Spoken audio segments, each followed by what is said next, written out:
Good afternoon, everyone. We'll get started in another 30 seconds. We're waiting for all of those to join us. Brace yourself for a great session with our partners from Grow with Google, Roberto Martinez.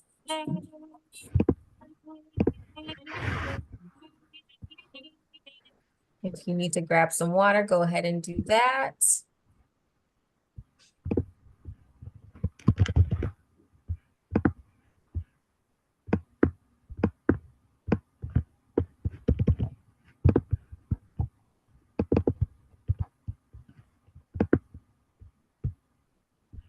All right. All righty. So happy Thursday, Junior Friday. We are here for a workshop with our partners, Grow with Google, to present to you, make your small business more accessible. We'll talk about more what accessible means. If all of you guys are unaware of what that is, we will talk about that very soon. This week is Cinco de Mayo, this Sunday, I believe. We are wanting to just recognize this holiday as it is a holiday celebrated across the United States as part of Mexico's everyday commemoration from their victory in 1862 from the Battle of Pueblo. So I know we all celebrated, and we're going probably to go get some tacos and some drinks and different things like that to celebrate with some of our friends. But we do like to highlight this particular holiday.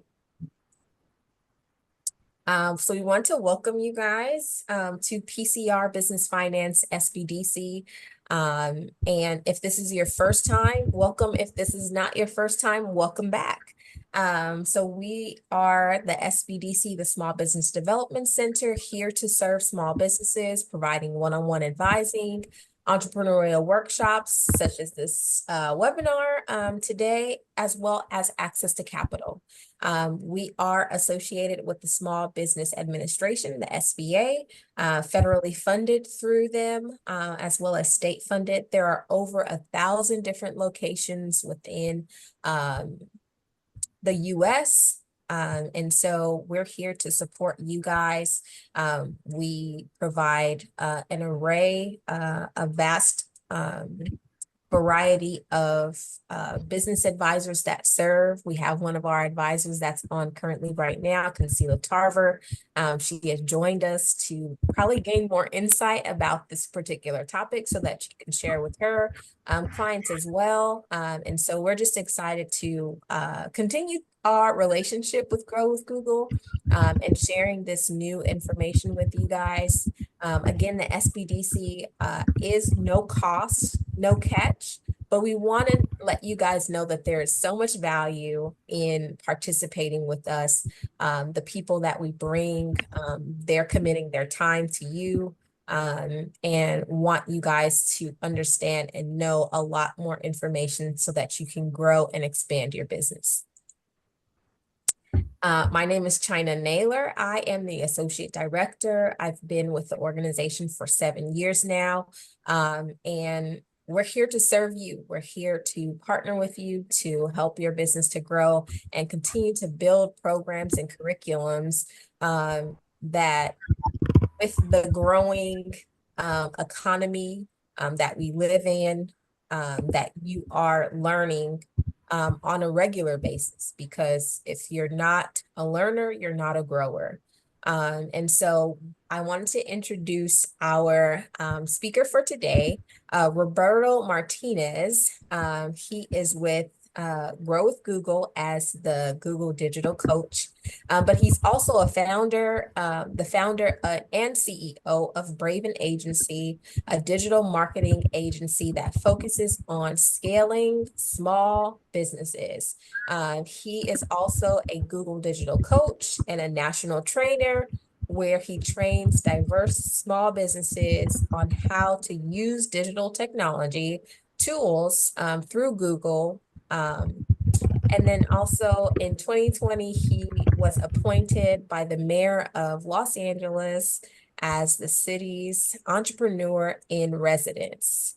Roberto has run over 150 marketing and entrepreneurial workshops in English and Spanish on behalf of tech companies and businesses, including Google, QuickBooks, Univision, Stanford, UCLA, and USC.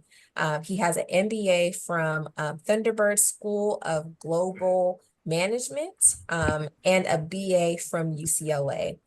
His passion for humanitarians work to help small businesses to succeed. So before I actually pass it over to Roberto, we do have a poll. And actually, Roberto, if you can explain what accessible means before we actually launch the poll, so it'll kind of help with the percentage and understanding of why they're picking yes, no, or I'm currently in progress. Yes, of course. So accessible is exactly what you're seeing here on the Zoom workspace. Sometimes you have captions, closed captions, where you could see the verbiage on the screen. Accessible means being able to access a building. Sometimes we don't really think about how we can make our business more accessible to folks that might need to come in. And so that might be that they might have an injury, that might be that they are in a wheelchair. It's also when you create content, making sure that the content is easily viewable and readable for folks who might be hard of seeing or hard of viewing, seeing and hearing. And so when we think about that segment of the population, and when we're creating marketing content, we sometimes forget about that. So this discussion is all about, is your business accessible to folks who are protected under the law from their inability or personal physical issues that they might be affected with that we might not know of. So is your business accessible to those folks? I don't like using the word disabled, but it's folks who have some physical challenges that you might not have been aware of. And so how do we create content and marketing material, and how do we make our business more accessible to those folks? Perfect. Thank you so much for that. So without further ado, Briashni Sanders, our marketing coordinator, has launched the poll. So if you guys can respond to that, that'd be great.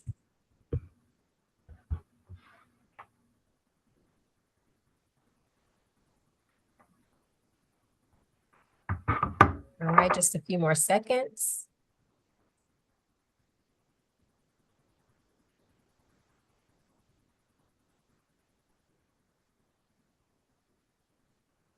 All righty, let's see those results. So is your business currently accessible? We had 4 participants, or 31% say yes, it is. We had 31% say no, it is not. And 38% said, I am currently in the process, which is great, which is a great thing. All right, so I'm gonna go ahead and pass it over to Roberto. Beautiful. All right, let's get rocking and rolling. Very excited about this presentation. Sometimes we tend to forget that there's a whole segment of the population that might need uh, some solutions that we might not be aware of. So we're going to talk about that. We might go a little bit faster than I like, just because I am catching a flight in 2 hours, and I need to be there. Hopefully, no traffic. Okay, so let's get rocking and rolling. Show you a quick video which emphasizes the need to be able to include some of what we're going to go through today's presentation for your business. I'm what's called a coda. My parents were both born deaf. I was not. When people in the hearing world learn that about me, they always want to know more.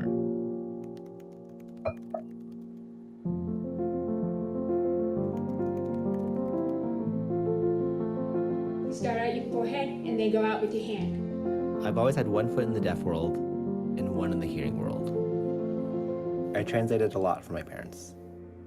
It made us closer. Now that it's been over a year since we've seen each other in person, communication is more important than ever. Especially with this guy. Who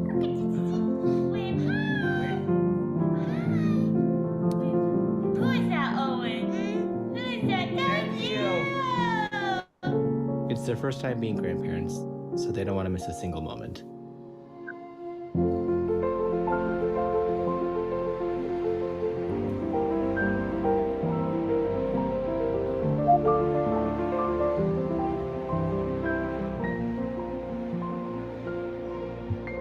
And I don't either. We can't wait for you to meet him.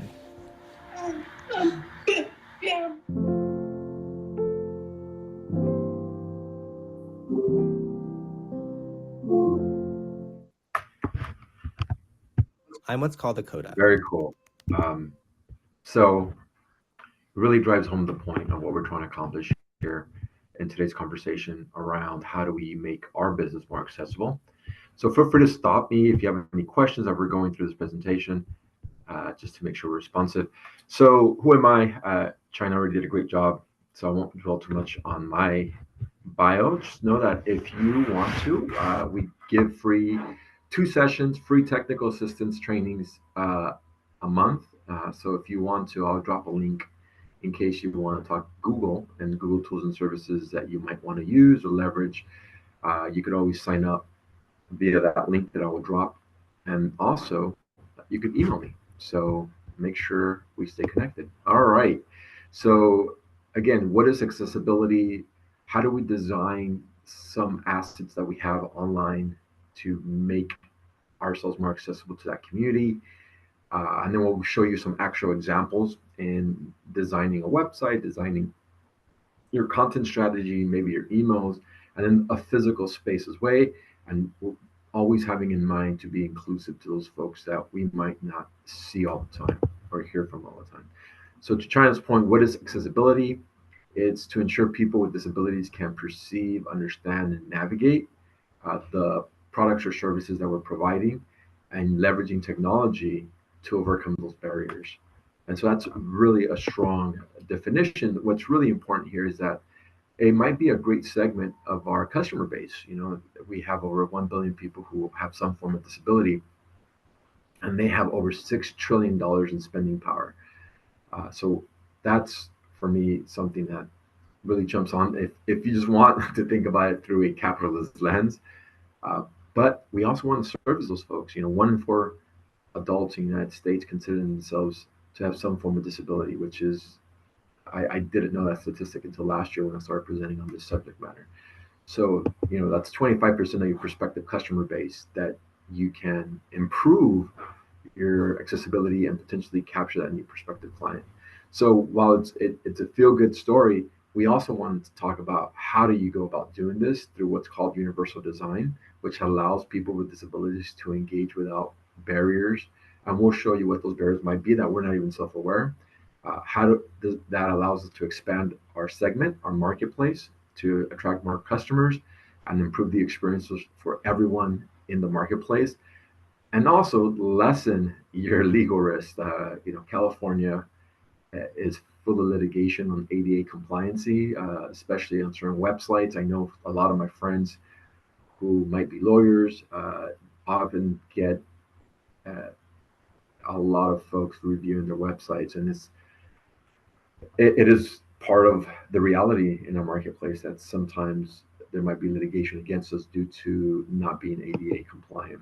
So let's talk a little bit about universal design and what that means and how do we create our company in a way that's inclusive. Okay, so when we think about these concepts, really what we're talking about is creating uh, techniques to clearly communicate to folks who might be hard of hearing or hard of seeing. So one of my close friends, I would call him, top 10. uh, he is hard of seeing, and he was born with this disability, and you will never know the way he interacts. But anytime he opens the phone, the way he reads emails, the way his screens are, it's because he's hard of seeing. So how do we create a website that's responsive to him? How do we create altered text descriptions on our website? How do we adjust colors? How do we design certain websites, business pages, landing pages that allows them to be able to understand? How do we create text links to improve? And some of these recommendations also have an added benefit of improving your SEO. And then there's video captioning and transcripts, which allow us to be able to communicate in a way that if the prospective customer forgot or didn't see it, you can send them a transcript. Okay, so let's just take an example. How would you describe this image? You guys could drop it in the chat. How would you describe it with words? Like, what would you say? Let's see what anyone's, let's see. I always love this exercise because people come up with the most creative ways of describing that little image there. No comments. Okay, blurry. Love it. You see? I love it. Okay, Ellie, a cup of coffee on the saucer with a teaspoon on the left side. Ah, I love it, Ellie. That's great. Very specific. What about color? Anyone mention the color? Kristen, cup of coffee with a spoon, both saucer and a blue, black. Oh, Kristen did. See, she's got a little bit more specific. Blurry backdrop, PJ. I love it. So yes, so there's a lot of different ways to describe that, but Google has what's called the Google bot, and it reads the image, and that's called an altered text and a description. So most of the times when we upload images onto our website, we're not really describing or defining what that image is. And so without altered text, a screen reader will miss out on what exactly that is. And just by writing the image, it might improve the description and help your SEO, because when you upload images on your website, you inadvertently improve or not improve your SEO. And what do I mean by that? Well, I'll show you a concrete example of what I mean by that. Like if we were to go to, let's say, my company website, and I wanted to be accessible to my customer base, I want to make sure that the image is reflective of the words that I want to reflect for that prospective customer. So here's my website, and let's say here's an image. How would you describe this image? Well, my SEO specialist described it as a digital marketing team, right? And you see it right here on the bottom left, digital marketing team. So how do you know what that is? You go right click and save image as, and it'll tell you the altered text description of that image. And you see here on the bottom left, I also have ADA compliancy, as I myself am trying to be more inclusive as a company. And so adding these images so that prospective customers understand what they're reading as they're going through it, that might be hard of hearing, is great. And so that's what we want to do as a business owner. We want to add these altered text to the images to completely describe that image. So if you have an ADA, a customer who's hard of seeing, he might just want to hear how the website is described. They'll start reading the website for them. And so we want to keep it short to describe that image. If there's something that is different or you want to improve the caption, write a longer description of key information to improve the ability for prospective customers to be able to review that. We also see that the more complex data you can provide it, if you have more complex data like this chart on the right hand side, you can provide it the info in a spreadsheet format to allow the prospective customer to be able to read it. So, you know, that's something that most business owners don't think about. Like, hey, how would you define this image? And maybe what I can do is have a drop down menu where they could download an Excel sheet that describes those specific images in a way that makes sense. The other piece is hard of seeing. When you use certain colors and your style guide, you want to use colors that stand out from the background and that are highly readable. So on the left hand side, you have low contrast between that hue of rose. You know, it's versus on the right hand side, you have a little bit more contrast that allows the prospective customer to be able to see it a little bit better.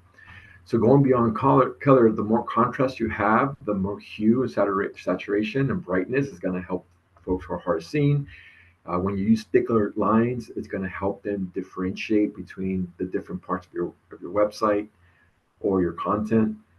Using patterns and dashed lines allows them to be able to see a little bit better. And texture on the images or on the screen is going to be able to have it jump off. As a matter of fact, we just went through an exercise for an RFP, and the amount of texture in that RFP is insane. And so why is that? Because as humans, texture makes the presentation jump out and it calls attention to the content that you're providing. And so when you start thinking about even creating content for prospective clients and customers, using texture really drives home the point. It almost makes it a 3D version, if you will, and it drives your eyes into the image or into that specific slide. And then labeling elements like titles, legends, and axes are extremely important. So, for example, if we on the left-hand side can't see the whole spectrum of color, what we'll see on the left is what most people see that aren't hard of seeing. But if we're might be colorblind, the scale is completely different. And so if we're somewhat colorblind, what we'll see is this grayscale. So we can already see there's big variation. And so how do we fight against that, or how do we help the prospective customer be able to see that? Well, we might make the lines deeper or thicker. We might make dashed lines. We might label the charts.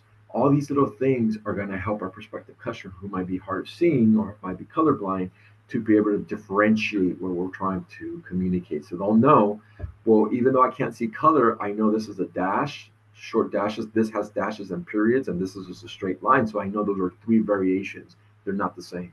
And so that's simple ways we can help the prospective customer. And then text formatting is extremely important, right? Segmenting. You know, I always think about how funny it is as humans, or even as Westerners, when we go through high school and you write your thesis statement or your leading sentence, and then you support it with subheader, and then you have your paragraph that supports your thesis statement or your main point in the beginning of the sentence. And I remember my English teacher, my AP English teacher, just hammering away with that point. Like, you got to tell me what you want me to believe, and then support it. Tell me what you want me to believe, and then support it. And over and over and over again, she would hammer us home and then mark up our essays. And you'll be surprised how that translates perfectly into websites and into content and into creating flyers and newsletters. You start off with your main point at the very top, and then you have a supporting point and supporting points that reinforce your statement. Same thing applies for your content online, for your website online, and Google with Google Docs allows you to have headers, subheaders. And what ends up happening is if the prospective customer wants to hear that website, it will say header 1, and then pace is amazing. Header 2, because they have amazing talent, right? Like China, for example. And header 3, China has worked 20 hours a day. She's an amazing rock star employee and is able to provide value to small businesses. So as they're listening to that, they're almost like, it's like bullet points for them. Like, oh, okay, I understand why it's so exceptional. They hire great talent. An example of that great talent is China. And so that whole piece they'll hear, which is great. It's exactly what we want them to do. We want them to understand, experience that. Who or what writes the alt text? You do, Ellie. You would actually tell your web developer, like, when you have that image, describe the image as such. And literally, this is what SEO specialists do. This is one aspect of the work that they do when you hire a marketing agency to improve your SEO. They'll go through your website, they'll rank your website, they'll tell you, hey, you didn't improve this call to action, you didn't have alter text in your images, you need to improve that. What words and phrases do you want to go after? Meaning, what do you want to be known for? Okay, detailed text link. So when you underline a text link, it emphasizes it as the viewer who's trying to read your website can't, because he can't see it, might want to hear it. I'll say underline grow with Google hyperlink. And so that tells me what exactly I'm seeing and what I should be clicking on, as opposed to just saying this link. The more descriptive you are, the better able it is. And that's just a general SEO practice as well. When you want to emphasize something on your website, you definitely want to underline it or hyperlink it. There's this whole strategy behind what's called backlinking and link building. And so, what does that mean? Even in blogging, you'll be surprised how many folks in blogging talk about you need to create backlinking. And that means you have this information on your website and it's hyperlinked, and you underline it and you tell me exactly what it is, and then you hyperlink it to another page that hyperlinks it back to the original page. That creates traction for you, but if you hyperlink it, the folk who might be hard of seeing will hear that hyperlink, and it improves your SEO, but also improves that experience of the user. I'm not going to dwell too much on video captions and transcripts. You all know how amazing that is. I absolutely love it. I'm really excited for Google's venture into this particular space, especially when it comes to diverse languages. So Spanish is obviously a big one, but they're doing all kinds of languages, Vietnamese, Tagalog, for example. And that's just super exciting that now I could speak in English and the transcript will be in Spanish. I just think that's, like, we're living in the future. So it's really cool, really innovative stuff that we could do. Use automatic captioning. We could create our own. As a matter of fact, one of the offshoots of having closed captioning is that you could write a book now.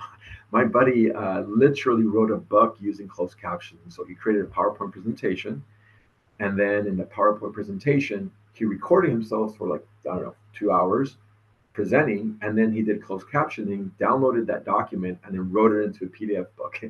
Really creative guy, but kind of shows you different ways we can use tools that help our folks who are trying to, he might be not be able to see but want to read it, or vice versa. It allows them to use closed captioning and transcripts to better understand. And most videos now are enabled to that. So a lot of Google videos on YouTube have closed captioning, and you could set up the translation according to what language you want, which is always really cool. Or you could do it yourself. You can actually set up and say, okay, I'm going to write the transcript for this particular session because I care about this new segment of the population, which might be, I don't know, Tagalog or Korean. You want to venture into the Korean market, or Spanish, the Latin American market. Vimeo also allows for this closed captioning. There's a lot of cool stuff out there. Most video platforms allow for that now. So just another cool little tool in your toolkit that allows you to be able to provide a better experience.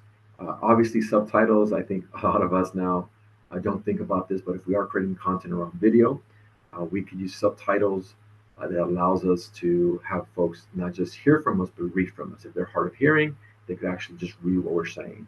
Obviously, it's not perfect. It's not 100% correct sometimes, but it's a start. Obviously, third-party platforms, this is huge as well. As a social media marketing agency, we always tell our clients who are using TikTok, creating sticky reels is not you just talking, but having that automatic captioning really drives home the point. Think about your own experience when you're consuming the copy or the videos of TikTok or Instagram. There's a ton of captioning there because sometimes you're hearing it, but you're also reading it. And I absolutely love that. I think when you start thinking about the viability of creating a marketing campaign, a video marketing campaign, always include captioning. It's one of those things that drive engagement. Also, keep your videos to like 12 to 14 seconds if you can, and have a hook, a beginning, a middle, and an end, and that end is the hook. Um, we're not talking about video marketing, but we're talking about how do we improve on that. So we can have open transcripts that actually have the whole transcript underneath our video, and it allows the prospective customer to be able to, if they can't hear, to be able to read what you're saying, which is super useful. And then time marks, I think that's super useful as well. You're just improving the customer experience through these transcripts usage. And then as you start thinking about your customer base and that customer base that might be hard of seeing or hard of hearing, you start thinking about different ways you can make it more accessible. So with PDF, images and diagrams are typically not accessible. So you might want to think about creating an edition of PDF that's text only. So we typically recommend folks to, when they're creating the content, if you can stay away from PDF because it's low fidelity, you should when you're trying to attract that prospective customer base. Now, let's pause there and see if anyone has any questions before I move on to email marketing and some cool tools that Google provides us through our email. Any questions regarding what we just went through on improving the accessibility of your company's website and or online marketing content presence by leveraging these tools? No questions. Awesome, Blossom. Let's keep going. All right, email marketing best practices. Best practices. Think about it. I absolutely love Gemini. So I'm sorry to geek out or talk about AI tools, but Google Gemini will draft emails for you, and it'll structure the emails like my English teacher would say. What's your thesis statement? What's your supporting point? I wish all my teams wrote that way because I want to know what's most important. And so when you're thinking about it in that way, I don't have time to read your paragraph or your 2, 3 paragraphs. Tell me what's important, structure in a way that's easy for me to understand, and then take the action that I want. If you have that in mind and create emails with that in mind, it's going to really help your general customer base, but also folks who might be hard of seeing or hard of hearing. Avoid emojis is a big one. So obviously we're professional here. Sometimes they don't communicate properly. But we understand we have to use them sometimes, especially when it comes to email marketing and drawing attention to our customer base. 60-40 text to image ratio, and that just means that we're not using heavy images when we're communicating, because obviously you saw how difficult it is to communicate that value. Avoid overusing links because sometimes it pushes people away from your message. A minimum of 14-point font is what we recommend so that they could potentially read it and there could be some contrast. Avoid visual cues based on color. Like if you're signaling to the customer based on an image with a color, they might not be able to see that. So sometimes it's going to be really difficult for us to communicate that value if we're using design elements to do that. And obviously use closed captions for all videos. Last but not least, we're going to talk a little bit about your physical space in your office. So obviously, this goes without saying, removing obstacles, confirm access to elevators, wheelchairs. Most of us don't have this challenge. Most of our buildings are fairly modern, I think 1980s. Most of them went through a lot of compliance due to regulations. Understanding your ADA regulations and be able to comply with it. If you guys want, we can get offline. If your website isn't ADA compliant, reach out to me. I have a free tool that I can potentially offer y'all if you guys are interested. Think through welcome and service animals. That's extremely important as well, especially now that we realize that some service animals are really there for emotional support as well as physical elements. And then be very communicative on the support you have and the accessibility of your space, so they know that they can show up and walk through the space. And then last but not least, be inclusive. Don't make assumptions. It happens all the time with my friend Leroy. He'll say to my colleagues, "I'm hard of seeing, not hard of hearing," and it's because sometimes he'll squint because he can't see, and people will raise their voice. I think we just don't make the connection sometimes. Always ask, be respectful. I think sometimes just I think empathy, just be empathetic is my best advice. But having Leroy as a close friend and spending time with him, you kind of realize that there's a lot of human beings that I'm just not aware of, and I need to be more mindful of that. So be inclusive in your abilities. A bunch of tools that you can access if you do want to fall into this ability to provide more accessibility for your community, folks who might have some disabilities. And I'll share this presentation and this screen with y'all later. These are all hyperlinked, as you can see, so you can just click on it and go there if you PDF the document. I'll be remiss if I didn't inform y'all that there's a bunch of free certifications and paid certifications if you want to improve on your data analytics, on your e-commerce, IT, design, project management, you name it. There's a lot of cool stuff there for you.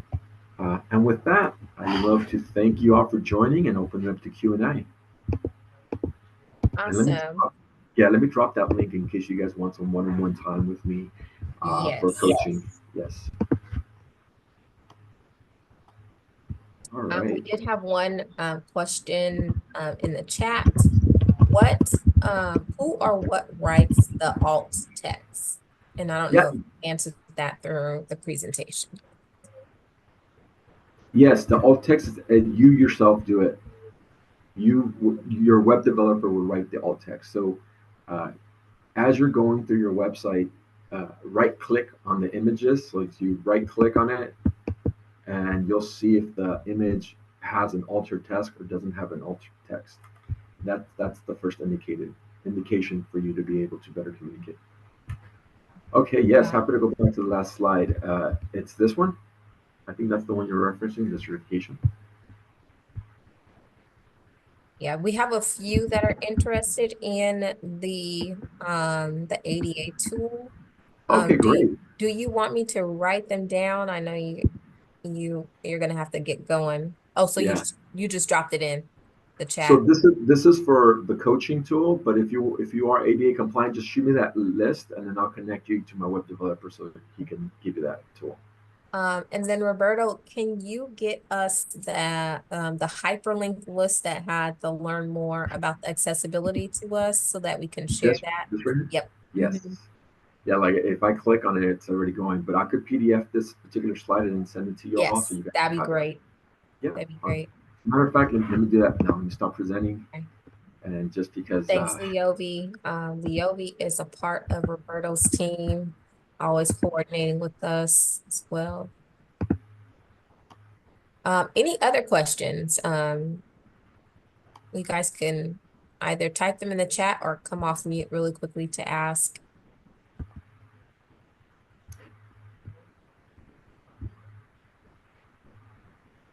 Those of you that are interested in the ADA tool, guys can click the link that Roberto dropped, as well as Leovi, those two links to coordinate a meeting. Okay. I do have a question, China. This is Renee. Hi. Hey, Renee. Roberto, first of all, thank you. Really made me think about a lot of things on my website because we do deal with the general public, and they since we do with government programming, they come to our website. But I didn't realize about the 14-point font. Is there a particular type of font? I mean, is Arial okay, or is there like does it matter just keeping it really basic? Because now it makes me want to go back and change it. So then I didn't even think about someone being able to see it. So. Yeah, and so the question, what is the best font for compliance, right? So it's interesting because sans serif fonts, Arial is great, Verdana is okay, Calibri. I'll drop this in the chat so you guys could have it. And these are what is the most accessible, quote unquote, accessible fonts. So Arial, let me just see if I could just drop it in the chat so you guys can have it. And I'm going to try to drop in the chat that one-page slide so you guys could have access. I don't want to put it off, or I'll email you in the future because I'll never happen. So let me figure out how to do this. Give me one quick second, and I'll give it to you guys today, right now. Like there is no tomorrow. It's only the present. All right, here we go. Boom. TJ, if you can try the other link that Leovi just dropped in there, I think that one should work. Really. All right, any other questions? Any other questions? Let me copy this, copy link, and then you guys have that page with the hyperlinks. All right, well, we just wanted to thank you guys for joining us today.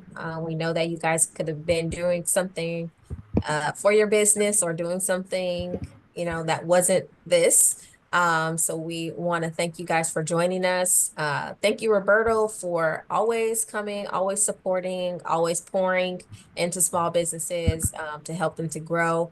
We will be available if you guys need some additional assistance or connectivity with Roberto. We can do that as well. So if you didn't decide today that you want to click the link to schedule, just reach out to myself or Briagini Sanders so that we can link you and connect you so that you can schedule some time. And one quick thing, what did you learn today that you will implement for your business? What's one thing that you learned today that you will implement? You can type it in the chat. The color scheme, ADA dot, love it. I have to be visible, yes. Texture and fonts, yes. Changing everything to Helvetic. Let's see, the hyperlinks, that's a good one. And easy to understand by images, font size charts, putting captioning on all my TikTok and Reels. That's a good one too. Oh yeah, that's a big one. That's a good Yeah. one.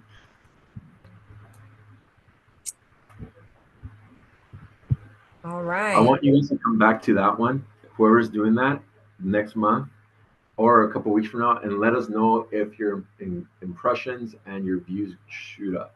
I would put, I'm not a betting man, but I would put money on that you'll see a nice little bump with that little hack, if you want to call it a hack. Awesome. All right. Thank you guys so much. Safe travels, Roberto. Thank Get you. back home safely. We need you back here to share some more insight. And thank you guys for joining us. We'll see you at the next webinar or potentially in person. Have a great day.